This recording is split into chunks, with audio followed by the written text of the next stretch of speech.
Bonjour. Alors, dans ce tutoriel, je vais essayer de vous montrer quelle est la différence entre les mots-clés var, let et const. Mais avant de commencer, je vais juste montrer un peu un environnement dans lequel je travaille ici. Au niveau du développement, j'utilise Visual Studio Code.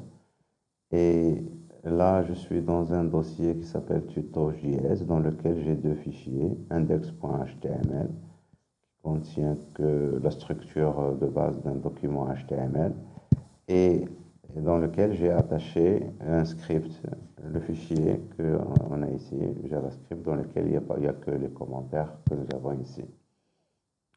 Et puis de l'autre côté, donc quand on va travailler ici, donc on va utiliser la console. Donc j'ai affiché la page et, et là j'utilise une extension de Visual Studio Code qui s'appelle Live Server.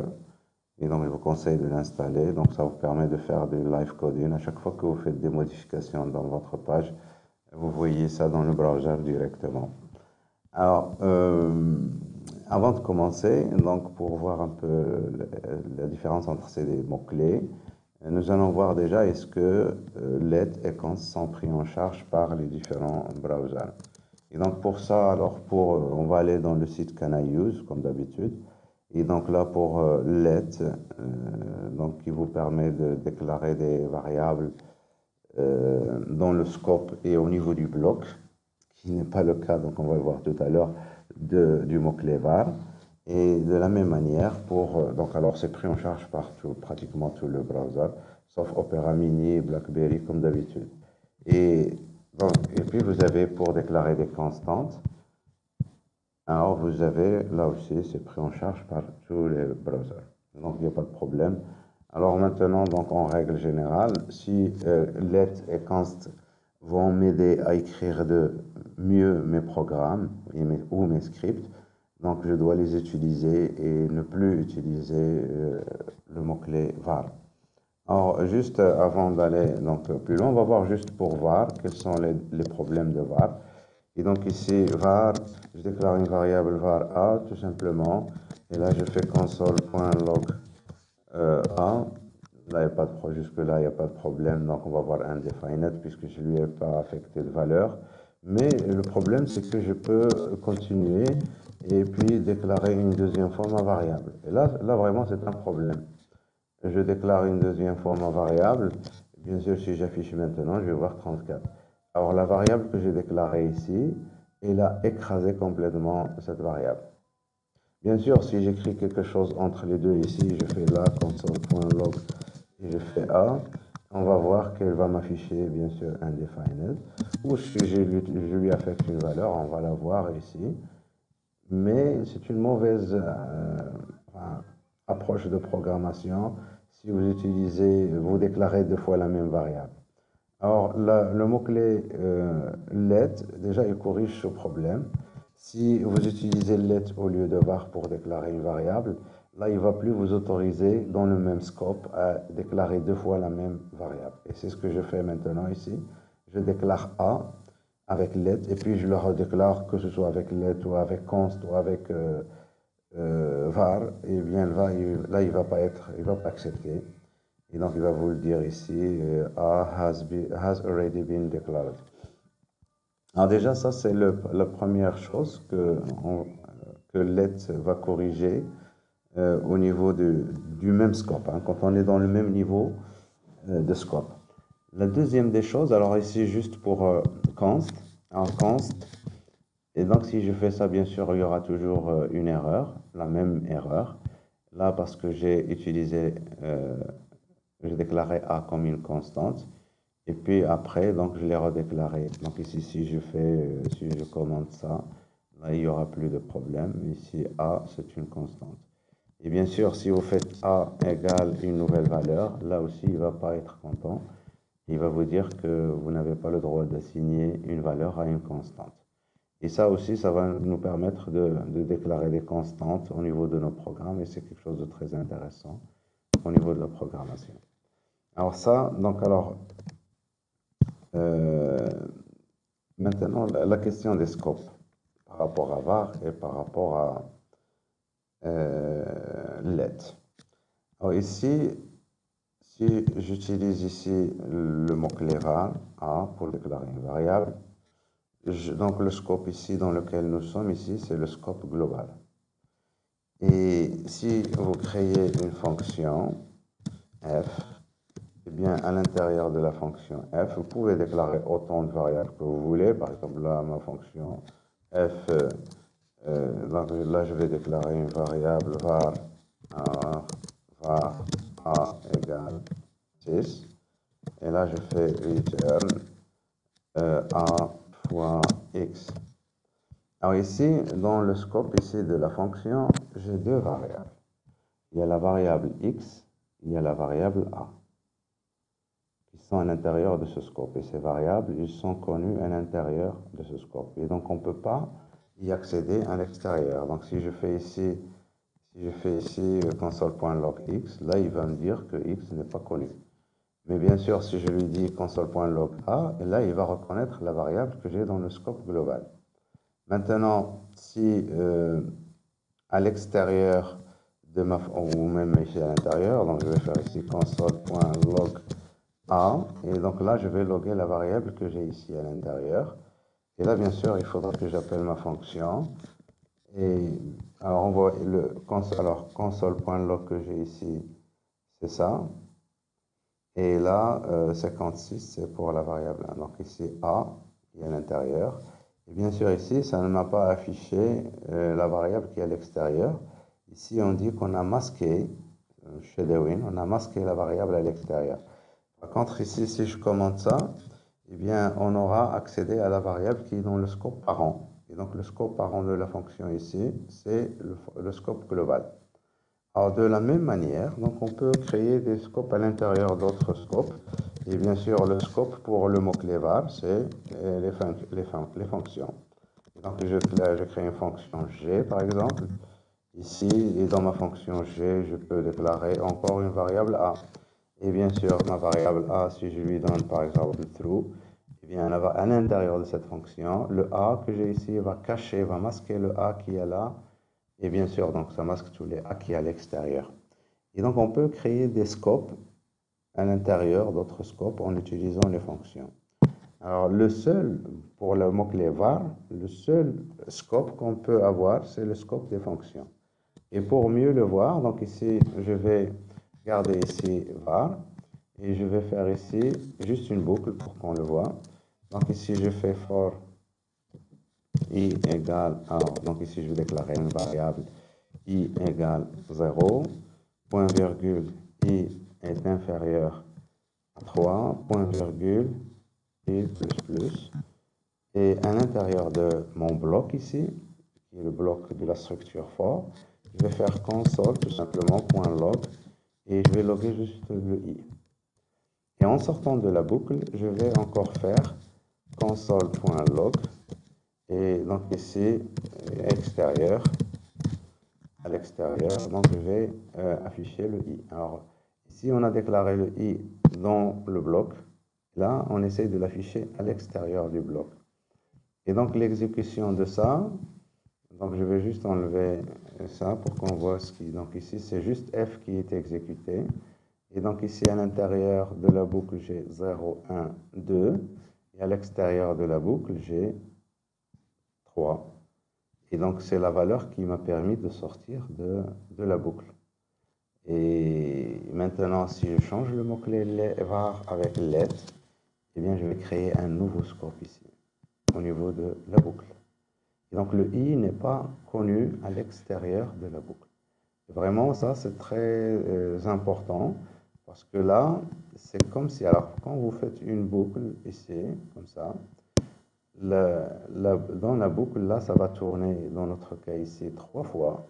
Eh bien, j'ai 3 blocs différents. Et vraiment, les 3 blocs, ils sont étanches dans le sens où ils ne communiquent pas entre eux. La valeur de i que je donne à chaque bloc est la même. Ah, par contre, ici, au niveau de ce bloc ici, si vous utilisez le mot-clé var, eh bien, les variables auxquelles vous accédez. Et donc, pour les voir, hein, donc on peut faire juste, on va appeler set timeout. C'est une fonction de temporisation. Et pour cette timeout, on lui passe une fonction. Et dans notre fonction, on va lui dire ici de nous faire console.log i, la variable de boucle.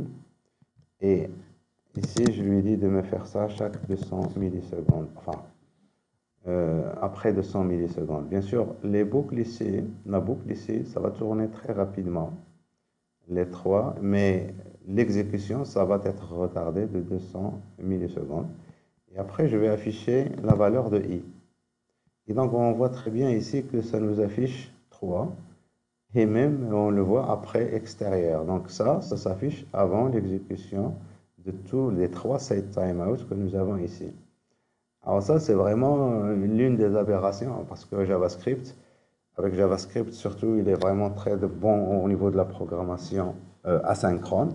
Et là, on commence à faire de la programmation asynchrone. Là, j'utilise l'API du timer.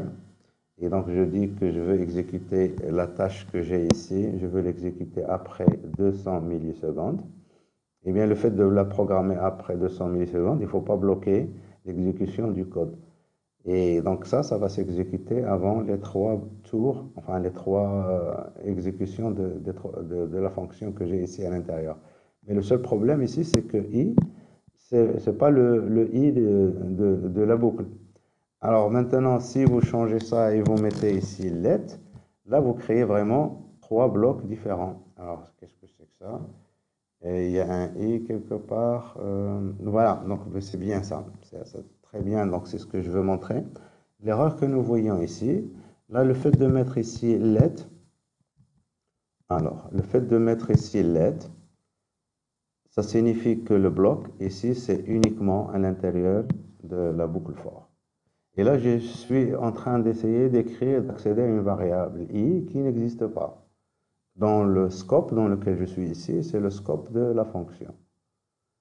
Et là, c'est un problème. Donc, c'est ce qu'il dit ici. I is not defined. C'est l'exécution de console.log. Alors, si je commente console.log, il n'y aura plus de problème. Mais, alors, bien sûr, alors, pourquoi il affiche? Oui, voilà. Donc, c'est 0, 1, 2, 3. Et donc là, il m'affiche vraiment 0, 1, 2, 3. Au lieu de, comme tout à l'heure, quand on a fait ici var. Et là, il va m'afficher 3 fois 3. C'est-à-dire que l'exécution de cette fonction-là, elle va s'exécuter dans le futur, après la fin des 3 boucles, enfin des 3 tours de boucle. Et quelle sera la valeur de i à ce moment-là? Eh bien, quand on sortira de la boucle, la valeur de i, c'est la valeur que nous avons ici. C'est 3. Quand on sera à l'extérieur, c'est la valeur 3. Par contre, quand on met ici let, eh bien, à chaque fois, alors bien sûr, je vais éliminer l'erreur maintenant parce que i n'est pas connu à l'extérieur du bloc. Et donc ici, chaque tour de boucle, ici, vous avez un vrai bloc à part. Et le vrai bloc, enfin chaque bloc, il reconnaît le i comme étant une variable uniquement intégrée dans ce bloc. Et vraiment, ça c'est intéressant au niveau de la programmation, ça va résoudre beaucoup de problèmes. Alors je ne dis pas tous les avantages de let.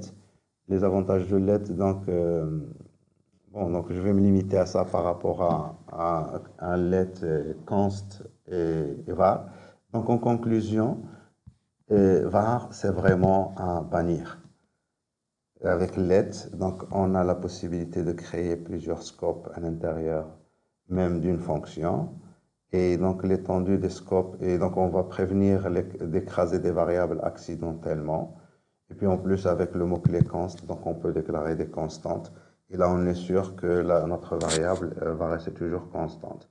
Alors ici, constante, c'est pas uniquement déclarer des constantes. Je sais pas moi, par exemple, les constantes pi égale 3.14, même si vous avez ça dans l'objet math, quand je déclare pi, donc là, ça va être toujours 3,14 dans tout mon programme. Si quelque part j'essaye d'écrire pi égale à quelque chose, eh bien là, il va me dire qu'il y a un problème. Et ça, c'est bien. Alors, la deuxième des choses par rapport aux constantes, alors, pardon, ça c'est const, je disais const. Alors, par rapport aux constantes, quelque chose Par exemple, quand on fait, je crée un tableau. Je crée un tableau T égale, et là je crée un tableau virgule 8,9. Et donc ici mon tableau, il ne faut pas penser, alors T ici, la variable T, ou la constante T on va dire, ici c'est une référence au tableau. Ça ne veut pas dire que le tableau ne doit pas changer. Alors pour vous le prouver, donc je fais ici t.push et donc là je vais ajouter 67. Et là je fais console.log t. Et là il va m'afficher t. De toute façon lui, donc là vous voyez que j'ai ajouté 67 et là il n'y a pas de problème. Je peux aussi t.pop et enlever la dernière valeur. Et puis je peux le refaire encore une deuxième fois. Et j'enlève là, et puis j'affiche bien sûr, pardon, j'affiche le tableau avant, je l'affiche après. Et donc le tableau avant, et donc vous voyez ici qu'on a modifié notre tableau. Donc quand on déclare une constante, ça ne veut pas dire qu'on n'a pas le droit de modifier. Mais alors ici, qu'est-ce qu'on a affecté à la variable t ici? C'est une référence à un objet tableau. Et donc l'objet, il a le droit donc d'être modifié. Mais qu'est-ce qui va poser problème? Qu'est-ce qui va nous problème si vous essayez de faire ici t égale à quelque chose d'autre? Et donc vous n'avez pas le droit, par exemple, d'affecter une nouvelle valeur à t. Donc vous affectez donc un tableau et la même référence ne doit pas changer dans le temps. Une deuxième utilisation possible qu'on doit toujours observer, par exemple, quand vous utilisez le DOM, l'API DOM, vous faites body égale document.querySelector, etc. Donc ici, je vais juste récupérer la référence à body. Et donc là, j'ai la référence à body. Et bien, dans body, eh bien, je peux écrire des choses. Inner HTML égale merci de votre attention. Et donc, si on va aller voir dans notre page ici, donc on devrait trouver merci de votre attention. Voilà. Mais donc, alors ici, est-ce que j'ai modifié ma constante? Non, je n'ai pas modifié ma constante. Mais qu'est-ce que j'ai fait? Enfin, la constante ici, c'est une référence à cet objet. Et donc, cette référence à cet objet va rester toujours pareil. Ce qui va faire problème ici, c'est de dire body égale à quelque chose d'autre. Et là c'est le problème. Donc, il va vous dire vous n'avez pas le droit de modifier le contenu de la variable. Et donc, le contenu de ma variable ici, c'est une référence à un objet. Ben voilà, donc je vous remercie pour votre attention.